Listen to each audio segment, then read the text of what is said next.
Нарушение режима тишины, попытки восстановить электроснабжение, эвакуация людей. Как прошел этот день в Авдеевке, который уже 4-е сутки обстреливают боевики так называемой ДНР, далее в эфире. Эта воронка от снаряда рядом с домом жителя Авдеевки. Взрывной волной выбила окна, дом обесточен. Мужчина сам выбраться из города не может. Сейчас очень страшно. Сейчас вот так вот лежишь и даже и не спишь, потому что слушаешь, как летает, прилетает, это все. И град, и стреляет. Военные эвакуируют его вместе с женой в соседнее Очеретино. На городской площади уже готовы автобусы для вывоза жителей. Сейчас подошли, обратилась местная власть, руководство Авдеевки, тоже попросили помощь в вывозе на Покровск 13 семей с детьми. То есть есть груднички очень маленькие, поэтому будем оказывать помощь, содействие. Страшно здесь, поэтому уезжаем. Очень страшно, когда над головой летят снаряды. Для тех, кто остается в Авдеевке, развернули полевые кухни. В город завезли дрова. Из-за обстрелов электричества пока нет. Котельные работают в аварийном режиме, подогревая воду, чтобы не замерзла система. Воды нет, отопления нет, батареи пропадают у людей. В полдень российская сторона письменно гарантировала прекращение огня. Это позволило ремонтным бригадам начать ремонт линий электропередач. Но, как сообщил на своей странице в Facebook глава Донецкой военно-гражданской администрации Павел Жебривский, боевики нарушили режим тишины. Они начали хаотичную стрельбу по бригаде электромонтажников. Электрики вынуждены были залечь, спасаясь от выстрелов. Они не дошли приблизительно 300 метров до места обрыва линий. В городе объявлено чрезвычайное положение. В магазинах продукти є, в аптеках ліки є. Лікарня працює, тество працює. Ми розгорнули пункти обігріву.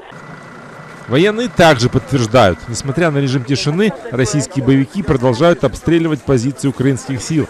По данным на 2 часа дня в штабе АТО сообщили о 2 погибших защитниках. Есть жертвы среди мирного населения. В результате утреннего обстрела погибла женщина 1955 года рождения. Ее тело с многочисленными осколочными ранениями обнаружили в разрушенном доме. А этот снаряд прилетел в город сегодня вечером. Видео прислал военный капеллан Геннадий Лысенко, который сейчас находится на линии огня. Роман Спиридонов, Анна Домбровская, Заман, Авдеевка. Со слезами на глазах и на коленях. В Киеве попрощались с воинами, которые погибли 29 и 30 января, защищая Авдеевку. На центральной площади столицы отслужили молебен. Выступили военные и собратья погибших бойцов. Попрощаться с погибшими бойцами 72-й бригады поехали и наши журналисты. Люди несут цветы и траурные венки, в руках украинские флаги. Гробы погибших накрыты знаменами воинских частей.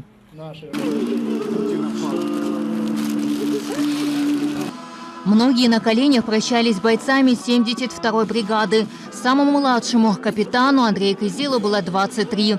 Он из Умани. Валерий Гуц познакомился с ним еще в начале войны. Говорит, погибший был одним из лучших руководителей. У Андрея остались жена и 8-месячный сын. Это все, кто с ним воевал, знают, что кристально чистой души, абсолютно смелый, участвующий ни в одной штурмовых действиях офицер. Никогда не прикрывался, соответственно, за спинами солдат. Не помню, где я был, звонок, я беру трубку, то есть подполковник, меня поздравить, мне родился сын. То есть для него это была огромная радость. Проститься с сержантом 72-й бригады Владимиром Крижанским пришел его учитель. Виктор рассказывает, за период войны прощается уже со 2-м учеником. Бойцу было 34 года. Він віддав своє життя за те, щоб, я думаю, щоб і ви, і ми жили у мирі. І я думаю, що в майбутньому ми ніколи їх не забудемо. В результате 2-дневных массированных обстрелов в Авдеевке погибло 7 военных. Я хочу, щоб вся Україна розуміла, що вона ще є. Що ми воюємо, що хлопці гинуть. Щоб це розумів кожен. Не потрібно ждати, поки прийдуть додому. Треба встановлювати їх там і не давати. В першу чергу хочу, щоб це розуміла наша влада. Ворог не зупиняється і ні про які перемир'я, ні про які там мирні домовленості нічого не йдеться. Не буде нам миру, поки ми цю болячку не видалимо. То є наші діти, то наша є біль, але Дай Боже позбутися того російського ворога.